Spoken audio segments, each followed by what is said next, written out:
একটা চুরির ঘটনা ঘটছে মক্কায়। বলেন কিসের ঘটনা? বলেন মাখজুমি নামক সম্ভ্রান্ত বংশীয় এক নারী চুরি করছে। একজন সম্ভ্রান্ত বংশীয় নারী কি করছে? তো সে চুরি করার পর তো চুরির বিচার হলো আপনার হাত কাটা। এখন এটা কিভাবে বিচার একটু হালকা করা যায় এটা নিয়ে মুসলমানরাও পেরেশানি, যে এই বেচারা কত সম্ভ্রান্ত ব্যক্তি, এর হাতটা কাটা হবে, এটা কেমন দেখা যায়। আয়েশা সিদ্দিকা রাদিয়াল্লাহু তাআলা আনহার বর্ণনা, সাহাবায়ে কেরাম পরামর্শ করে বলল, আগে হাদিসটা শোনেন কি বিষয়টা কি। বিষয়টা হলো আতনা কুরাইশান আহাম্মাতহুম আল মারআতুল মাখজুমিয়াতুল্লাতী সারাকাত। কুরাইশদেরকে খুব ভাবিয়ে তুলল একটা চুরির ঘটনা, যে চুরিটা করেছে মাখজুমি গোত্রের এক নারী। এই চুরির ঘটনা কুরাইশদেরকে ভাবিয়ে তুলল, মানে খুব ভাবায়া তুলছে। এরকম সম্ভ্রান্ত একটা নারী চুরি করছে, এর ব্যাপারে বিচার হবে এত কঠোর, এটা কেমন হয়। তো কেউ সাহস করে নবীর সাথে কথা বলার সাহস পাচ্ছে না, কারণ আল্লাহ রসুলকে হালকা করার কথা বলার এই সাহস কারো নাই। এখন সাহাবায়ে কেরামের মধ্যে পরামর্শ চলতেছে, মাইয়ুকাল্লিমু রাসূলুল্লাহি সাল্লাল্লাহু আলাইহি ওয়াসাল্লাম, আচ্ছা এই ব্যাপারে নবীর সাথে কে কথা বলবে? ওয়া মাইয়াজতারিউ আলাইহি ইল্লা উসামা ইবনে যায়েদ হিব্বু রাসূলিল্লাহি সাল্লাল্লাহু আলাইহি ওয়াসাল্লাম। নবীজির পালক পুত্র যায়েদ বিন হারেসার ছেলের নাম উসামা, তাহলে সম্পর্কে নবীর কি হয়? নাতি। পালক পুত্র যায়েদের ছেলের নাম উসামা, তো উসামা সম্পর্কে নবীজির নাতি, আর নবীজি হলো উসামার দাদা। নবীজি এই উসামাকে খুব মহব্বত করতেন, খুব ভালোবাসতেন। সাহাবায়ে কেরাম বললেন, শোনো, আমরা তো ভয়ে নবীর কাছে যেতে পারবো না, নবীর একজন আস্থাভাজন মানুষ আছে, সে কে? নবীর নাতি, সেটা হলো উসামা ইবনে যায়েদ, অর্থাৎ পালক পুত্র যায়েদের সন্তান উসামা। উসামা নবীর কাছাকাছি যাইতে পারে, নবীও তারে খুব আদর করে। এক কাজ করি, তারে দিয়ে নবীর কাছে একটু কথা বলাই, যে এই মহিলাটার ব্যাপারে, শাস্তির ব্যাপারে একটু শিথিল করা যায় কিনা। উসামারে পাঠায়া দিছে নবীজির কাছে, উসামা তুমি গিয়ে নবীজিরে বলবা একজন সম্ভ্রান্ত বংশীয় নারী চুরি করছে, এখন একটু কি শিথিল করা যায় কিনা। উসামা নবীজির কাছে গেছে। ফাকাল্লামা রাসূলুল্লাহি সাল্লাল্লাহু আলাইহি ওয়াসাল্লাম, নবীজির সাথে কথা বলছে উসামা। কথা বলার পর রাসূলুল্লাহ সাল্লাল্লাহু আলাইহি ওয়াসাল্লাম উসামাকে বললেন, আতাশফাউ ফি হাদ্দিম মিন হুদুদিল্লাহ। উসামা, আল্লাহর বিধানের শাস্তির ব্যাপারে তুমি আমাকে সুপারিশ করছো? উসামা, আল্লাহর একটা বিধান প্রয়োগ হবে, এই ব্যাপারে তুমি আমাকে শিথিলতার সুপারিশ করছো? নবীজি বুঝতে পারছে যে সাহাবীরা উসামারে পাঠাইছে, নবীজি তাড়াতাড়ি বাইরে গেছে, সবার সামনে গিয়ে দাঁড়াইলেন। সুম্মা কামা ফাখাতাবা, পৃথিবীর শ্রেষ্ঠ রাষ্ট্রনায়ক মুসলমানদের সামনে দাঁড়িয়ে এক ভাষণ দিলেন, যা সারা পৃথিবীতে মুসলমান গর্ব করার মতো একটা ভাষণ আল্লাহ রাসূল দিলেন। সবার সামনে গিয়ে দাঁড়াইছে। দাঁড়ানোর পর নবীজি সাল্লাল্লাহু আলাইহি সাল্লাম বললেন, শোনো তোমরা, ইয়া আইয়ুহান নাস ইন্নামা দাল্লা মান কানা ক্বাবলাকুম আন্নাহুম কানু ইযা সারাকাশ শরীফ তারাকুহু। শোনো, তোমাদের পূর্ববর্তী জাতি ধ্বংস হওয়ার অন্যতম একটা কারণ, তাদের মাঝে সম্ভ্রান্ত কোনো ব্যক্তি চুরি করলে তারা তাকে ছেড়ে দিত।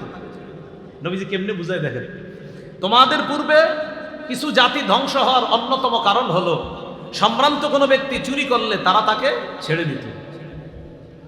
ওয়াইদা সারাকাদ দাইফু ফীহিম আকামু আলাইহিল হাদ্দা, আর যখন তাদের মাঝে কোনো দুর্বল ব্যক্তি চুরি করত, তখন তার উপর তারা শাস্তি প্রয়োগ করত। কি হলো বিষয়টা? ধনী মানুষকে ছেড়ে দিত, সম্ভ্রান্ত কোনো ব্যক্তি চুরি করলে তাকে ছেড়ে দিত, আর দুর্বল কেউ চুরি করলে তার উপর শাস্তি প্রয়োগ করা হতো। বর্তমানেও এটাই চলছে, সম্ভ্রান্ত ব্যক্তিদেরকে ছলে বলে কৌশলে পার করে দেওয়া হচ্ছে, আর দুর্বলের উপর অত্যাচার চালানো হচ্ছে। তো রাসূল সাল্লাল্লাহু আলাইহি সাল্লাম বলেন, সম্ভ্রান্ত কেউ চুরি করলে তারাকুহু, তাকে ছেড়ে দিত। ওয়াইদা সারাকাদ দাইফু ফীহিম আকামু আলাইহিল হাদ্দা, আর যদি কোনো দুর্বল কেউ চুরি করত, তার উপর তারা শাস্তি প্রয়োগ করত। তাহলে নবী বললেন কি, অতীতের জাতি ধ্বংস হওয়ার কারণ, সম্ভ্রান্ত ব্যক্তি চুরি করলে ছেড়ে দিত, গরিব মানুষ চুরি করলে শাস্তি প্রয়োগ করত তার উপর। এবার আল্লাহ নবী বলেন, শোনো তোমরা, লাউ আন্না ফাতিমাতা বিনতা মুহাম্মাদিন সাল্লাল্লাহু আলাইহি ওয়াসাল্লাম সারাকাত, আজকে যদি মাখজুমি গোত্রের ওই নারী চুরি না করে মুহাম্মদ সাল্লাল্লাহু আলাইহি সাল্লামের মেয়ে ফাতেমা চুরি করত, আজকে যদি আমি মুহাম্মদের মেয়ে ফাতেমা চুরি করত, আজকে যদি আমি মুহাম্মদের মেয়ে ফাতেমা চুরি করত, নবীজি বলেন লাকাতা মুহাম্মাদুল ইয়াদাহা, মুহাম্মদ সাল্লাল্লাহু আলাইহি সাল্লাম তার কন্যা ফাতেমার হাত কেটে দিত। গর্ব করে সারা দুনিয়াকে জানাবেন যে পৃথিবীতে এমন একজন রাষ্ট্রনায়ক পারলে দেখাও। কি বললেন? আজকে ওই সম্ভ্রান্ত মহিলা সে যদি চুরি না করে মুহাম্মদ সাল্লাল্লাহু আলাইহি সাল্লামের কন্যা ফাতেমা, আর ফাতেমা রাদিয়াল্লাহু তাআলা আনহার চেয়ে সম্ভ্রান্ত পৃথিবীতে আর কোন মেয়ে হবে? তো নবী বলেন আমার মেয়ে ফাতেমা যদি চুরি করত, আমি আমার মেয়ে ফাতেমার হাত কেটে দিতে কোনো ইতস্ত করতাম না, কারণ বিধানটা আল্লাহ। কি শিখলাম? মুসলিম শাসকের 2 নম্বর গুণ ইনসাফ প্রতিষ্ঠিত করা। মনে থাকবে নি? কি প্রতিষ্ঠিত করা? ইনসাফ প্রতিষ্ঠিত করা। এই জন্য ইংরেজিতে একটা প্রবাদ আছে, no justice no peace, no justice no peace. বিচার নাই শান্তি নাই, বিচার নাই শান্তি নাই। কি নাই? বিচার নাই শান্তি নাই। ইংরেজিতে এরকম একটা কথা আছে। ইংরেজি এক দার্শনিক আমাদের নবীর ব্যাপারে বলেছেন, আই বিলিভ দ্যাট, এটা আমি বিশ্বাস করি, if a man like him, him মানে লাইক মুহাম্মদ সাল্লাল্লাহু আলাইহি সাল্লাম, কোন মানুষ যদি মুহাম্মদ সাল্লাল্লাহু আলাইহি সাল্লামের মতো এই যুগেও হতো, এই যুগেও যদি হতো, ওয়ার টু অ্যাসিউম দা, যে ওই ব্যক্তি বলতেছে যে মুহাম্মদ সাল্লাল্লাহু আলাইহি সাল্লামের মতো কোন ব্যক্তি যদি এই যুগেও হতো, এই যুগেও যদি মুহাম্মদ সাল্লাল্লাহু আলাইহি সাল্লামের মতো কোন ব্যক্তি হতো, আর এই যুগের এক নায়কত্ব যদি ওই ব্যক্তির হাতে থাকতো, ওই দার্শনিক বলতেছে হি উড, ওই ব্যক্তি সাকসিস, সে সাকসেসফুল হয়ে যেত। কিভাবে? তো বলতেছে ইন সলভিং ইটস প্রবলেমস, পৃথিবীর যত সমস্যা আছে এগুলা সমাধানে সে সাকসেস হতো। যদি মুহাম্মদ সাল্লাল্লাহু আলাইহি সাল্লামের মতো বর্তমান পৃথিবীতে একজন মানুষ থাকতো, তো সারা পৃথিবীর সমস্যা সে সমাধান করে দিত। এটা একজন ইংরেজি দার্শনিকের কথা। মুহাম্মদ সাল্লাল্লাহু আলাইহি সাল্লাম একজন যদি হতো, হি উড সাকসেস, বলতেছে সে সাকসেস হয়ে যেত। ইন কিভাবে? সলভিং ইটস প্রবলেমস, যত সমস্যা আছে সব সমাধানে সে সাকসেসফুল হতো। এটা একজন ইংরেজি দার্শনিকের কথা, আমাদের নবীর ব্যাপারে বলে। মহাত্মা গান্ধী তো বলেছে পৃথিবীতে শান্তি চাও তো ওমরের শাসন কায়েম করো, দুনিয়াতে শান্তি আসবে। আল্লাহ আমাদেরকে বুঝার তৌফিক দান করো। তাহলে মুসলিম শাসকের 2 নম্বর গুণ কি? ইনসাফ প্রতিষ্ঠিত করা। 3 নম্বর, অন্যায়ের পথ পরিহার করে ন্যায়ের পথে চলা। এটা মুসলিম শাসকের 3 নম্বর বৈশিষ্ট্য, অন্যায়ের পথ পরিহার করে ন্যায়ের পথে চলা। যেমন সূরা আরাফের 142 নম্বর আয়াত, বনি ইসরাইল মুসা নবীর কাছে আবদার জানাইল, মুসা আমরা শরীয়তের উপর চলার জন্য আমাদের একটা লিখিত একটা পাণ্ডুলিপি হলে ভালো হয়, যেটা পরে পরে জানবো এটা করা হালাল, এটা করা হারাম, এটা করলে এই সওয়াব, এটা করলে ওই সওয়াব, এরকম আমরা কিছু চাই। মুসা নবী আল্লাহর কাছে দোয়া করলেন, আল্লাহ তারা একটা একদম সুবিন্যস্ত শরীয়ত চাইতেছে, আল্লাহ কি করা? আল্লাহ বললেন ঠিক আছে, তুর পাহাড়ে চলে আসেন। সুবহানাল্লাহ। আসার পর 30 দিন এতেকাফ করেন, কয় রাত? 30 রাত এতেকাফ করেন। কয় রাত? 30 রাত এতেকাফ করেন। আল্লাহ তাআলা মুসা নবীকে নিয়ে গেলেন, আল্লাহ তাআলা খুশি হয়ে ইবাদত করার জন্য আরো 10 রাত দিলেন। মোট হলো 30 আর 10 কত হলো? 40।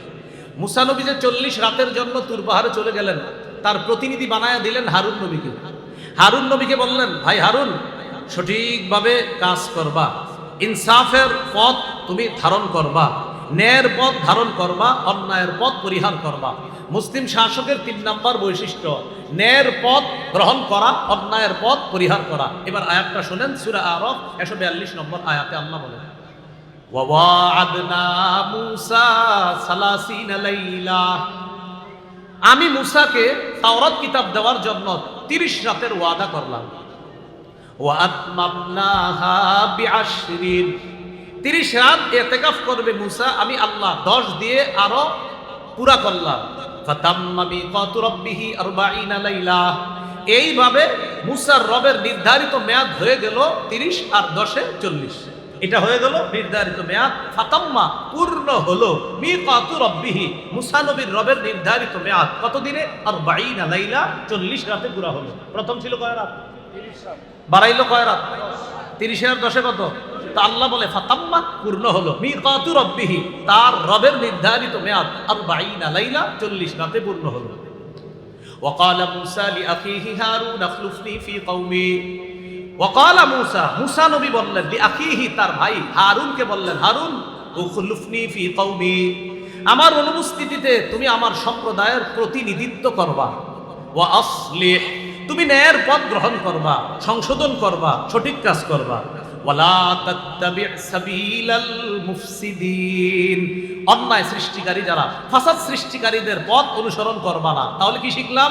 অন্যায়ের পথ অনুসরণ করা যাবে না, ন্যায়ের পথ অনুসরণ করা। শাসকের 3 নাম্বার বৈশিষ্ট্য, তিনি কোনোভাবেই অন্যায়ের পথ গ্রহণ করবে না, বরং মুসলিম শাসক সদা সর্বদা ন্যায়ের উপর অটল রাখে, জাতির উপর তিনি নেতৃত্ব দান করবেন। এটা হলো 3 নাম্বার।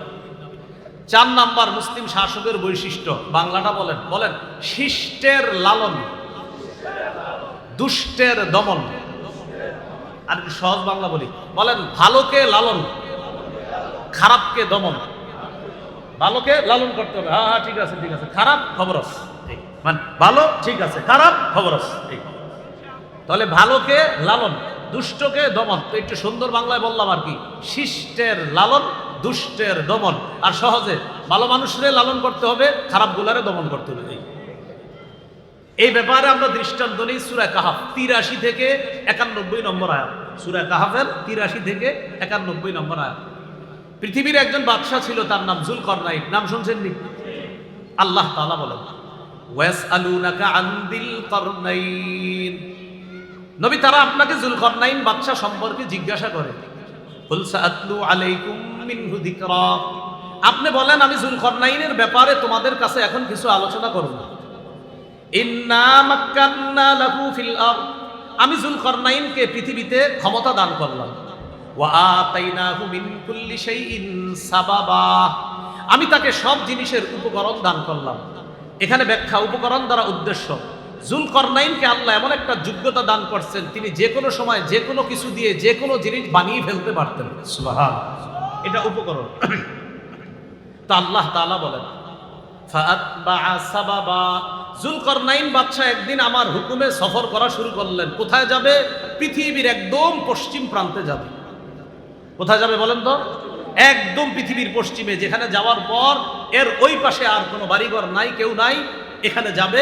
যাওয়ার পর একটা সমুদ্রের মতো মনে হবে, কাদা